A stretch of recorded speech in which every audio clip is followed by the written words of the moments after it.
تھے اور 90 سال تک 100 سال تک ان کی عمریں کتنی لمبی لمبی ہوتی تھی. سرکار بدیع الدین زندہ شاہ مدار کی عمر کے بارے میں دیکھیے، سینکڑوں سال کی عمر ہوئی. شاہ منور الہ آبادی کی عمر سینکڑوں سال کی ہوئی. اسی طریقے سے ہمارے اسلاف عمر دراز ہوتے تھے. اگر عمر میں درازی چاہتے ہو تو روزوں کو لازم پکڑو. اور میں تو آپ کو ایک مشورہ دیتا ہوں، صحت مند رہنا ہے تو رمضان شریف کے روزوں کے علاوہ مہینے کے 3 روزے بھی اپنے اوپر لازم کرو. ایام 20 کے روزے، 13، 14 اور 15 چاند کی تاریخ کے روزے، اللہ کے رسول اس کو سفر میں بھی ترک نہیں کرتے تھے. آپ یہ روزوں کو لازم کر کے دیکھیں، اس کی برکت آپ کو ملے گی. اللہ کے رسول صلی اللہ علیہ وآلہ وسلم فرماتے ہیں ایام 20 کے روزے رکھنے والوں کے چہرے قیامت کے دن ایسے چمکیں گے جیسے 14ویں رات کا چاند چمکتا ہے. میرے بھائیوں، رمضان شریف آ رہا ہے، رمضان شریف کا فائدہ اٹھا لو. اور آپ کو پتا ہے اللہ تعالیٰ، ابھی آپ نے علماء سے سنا ہوگا شب برات میں اللہ کہتا ہے مجھ سے روزی مانگو، مجھ سے دعائیں کر لو، مجھ سے مغفرت. یہ شب برات ایک شب برات نہیں، اللہ کے رسول علیہ السلام فرماتے رمضان شریف کی ہر رات میں غروب آفتاب سے لے کر طلوع صبح صادق تک اللہ اپنے بندوں پر خاص تجلی کرتا ہے. وہ آسمان دنیا پر نزول اجلال کرتا ہے جیسا کہ اس کی شان ہے. وہ آنے جانے سے پاک ہے. وہ خاص تجلی فرماتا ہے رمضان شریف کی ہر رات میں، اور وہ کہتا ہے میرے بندو مجھ سے مغفرت مانگ لو میں تمہیں مغفرت عطا کروں، مجھ سے روزی مانگ لو میں تمہیں روزی عطا کروں، مجھ سے رزق مانگ لو میں تمہیں رزق عطا کروں، مجھ سے اولاد مانگ لو میں تمہیں اولاد عطا کروں، مجھ سے دعائیں مانگ لو تاکہ میں تمہاری دعائیں قبول کر لوں.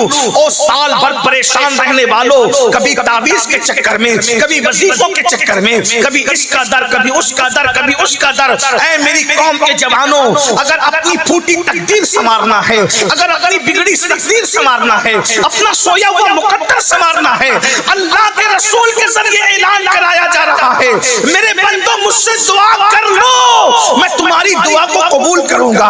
ارے ذرا گڑ گڑا کر کے دیکھ لو، روزی رمضان شریف میں مانگ کر دیکھ لو. سال بھر تک کشادگی نہ ہو تو پھر ہمارا دامن پکڑنا، کیونکہ ہمیں اپنے نبی کی زبان پر یقین ہے. اللہ اکبر. لیکن افسوس کی بات یہ ہے رمضان شریف کی راتوں میں جاگتے تو ہو لیکن عبادت نہیں کرتے، گڑ گڑاتے نہیں. بلکہ آج کل تو ایسا ہو گیا افطار اور سحری کے موقع پر رمضان کے پروگرام کے نام پر پڑوسی ملکوں نے اتنی باتیں پھیلائی ہے کہ جو عین دعا اور عبادت کا وقت ہوتا ہے لوگ ٹی وی کا منہ پکڑ کے بیٹھ جاتے ہیں. بتائیے، میں مذہبی پروگرام دیکھنے کا مخالف نہیں ہوں، لیکن جو عبادت کا وقت ہے تم ٹی وی کا منہ پکڑ کے بیٹھتے ہو، موبائل کا منہ پکڑ کے بیٹھتے ہو.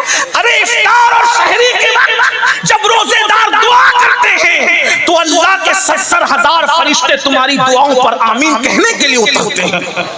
تم کتنے مقدس ہو جاتے ہو جب روزہ رکھتے ہو. آؤ نا اپنے خدا کے قریب ہو جائیں، آؤ مغفرت کا پروانہ حاصل کریں.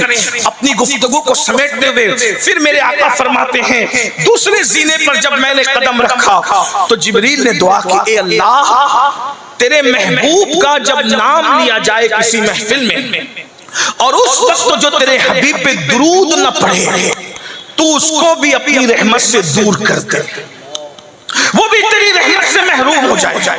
آج محفلوں میں بار بار تقریروں میں نام لیا جاتا ہے. توجہ کرنا، میں تو دیکھتا ہوں کہ بعض دیندار لوگ بھی حضور کا نام لیے جانے پر درود نہیں پڑھتے. جب کہ کوئی حضور کہے تو آپ کو صلی اللہ علیہ وآلہ وسلم کہنا چاہیے. بار بار کہو، ہر بار کہو حضور علیہ السلام. کوئی سرکار حضور کی طرف نسبت کر کے کہے تم کہو صلی اللہ علیہ وآلہ وسلم، حضور کہے تم کہو صلی اللہ علیہ وآلہ وسلم. شرماؤ مت، اس لیے کہ درود وہ عمل ہے، ہر عمل کے مردود ہونے کا خطرہ ہے مگر درود کبھی مردود نہیں ہے، درود ہمیشہ مقبول ہے. بزرگوں نے فرمایا جس عبادت کے راستے جاؤ گے خطرہ ہے کہ رد کر دیا جائے مگر درود کے دروازوں سے جاؤ گے تو اللہ تعالیٰ تمہیں قبولیت کا شرف عطا کر دے گا۔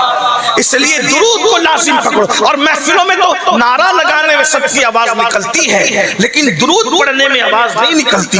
درود کو کیا سمجھا؟ اللہ کے رسول علیہ السلام فرماتے ہیں جو مجھ پر درود پڑھنا بھول گیا وہ جنت کا راستہ بھول گیا۔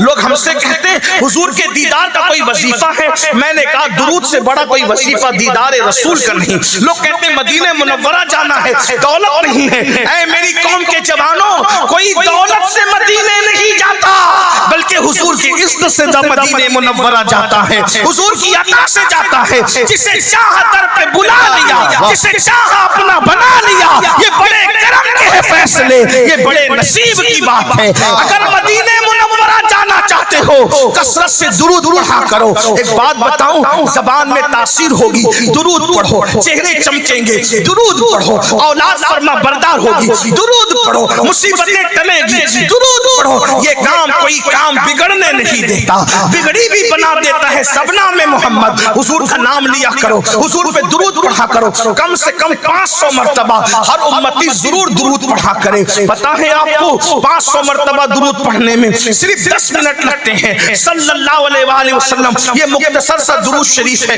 10 منٹ میں ہو جاتا ہے۔ اور اگر 1000 بار درود پڑھو گے نا تو میرے آقا فرماتے ہیں 1000 مرتبہ درود پڑھنے والا اس سے پہلے اس کو موت نہیں آئے گی جب تک کہ وہ میرا دیدار نہ کر لے، جب تک کہ جنت میں اس کا ٹھکانہ اس کو بتا نہ دیا جائے۔ میرے بھائیوں، کیوں کسی کی غیبت کرتے ہو؟ کیوں کسی کی چگلی کرتے ہو؟ کیوں کسی کا ذکر کرتے ہو؟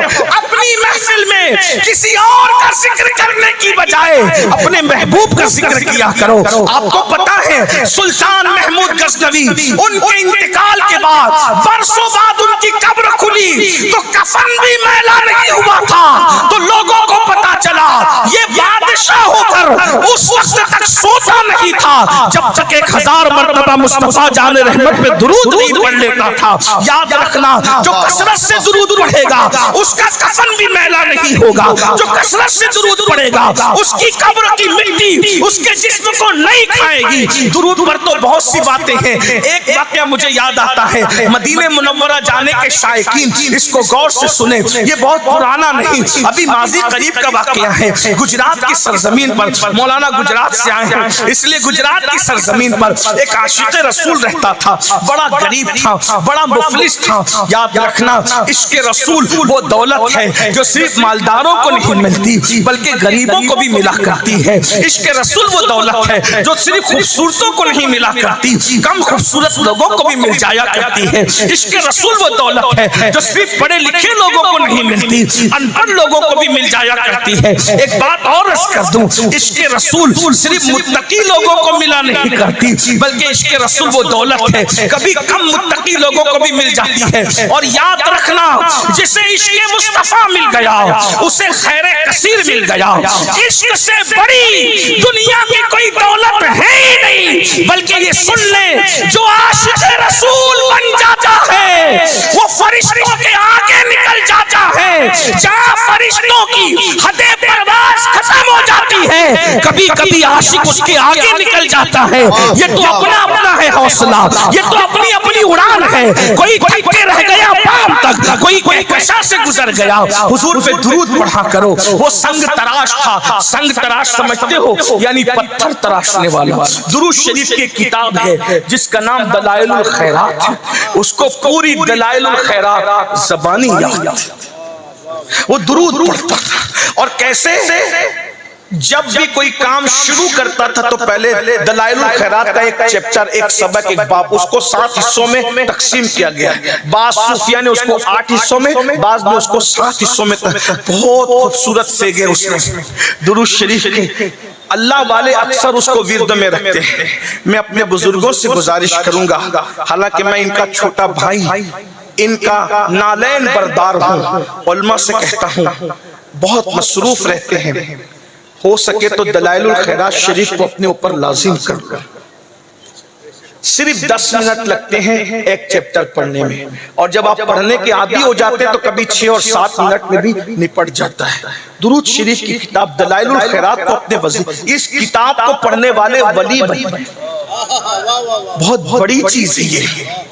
بہت بڑی چیز میرے بھائی، جس درود کو پڑھنے سے شہد کی مکھیاں کڑوے کسیلے پھولوں کو شہد میں تبدیل کر دیتی ہے، اس درود کی برکت سے ہمارا کون سا مسئلہ حل نہیں ہو سکتا۔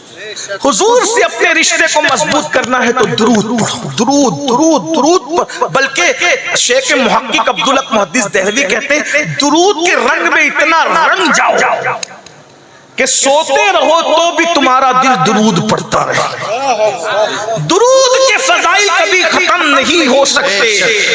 درود پھر درود ہے، درود صرف درود ہے۔ ایک بار درود کی طرف آ کر کے دیکھو، درود شریف پڑھ کر دیکھو تو وہ سنگ تراش تھا، پتھر تراشنے سے پہلے روزانہ ہر ایک چیپٹر، دوسرا پتھر تراشنا، دوسرا چیپٹر پڑھا، دوسرا باب پڑھا، تیسرا پتھر تراشنا۔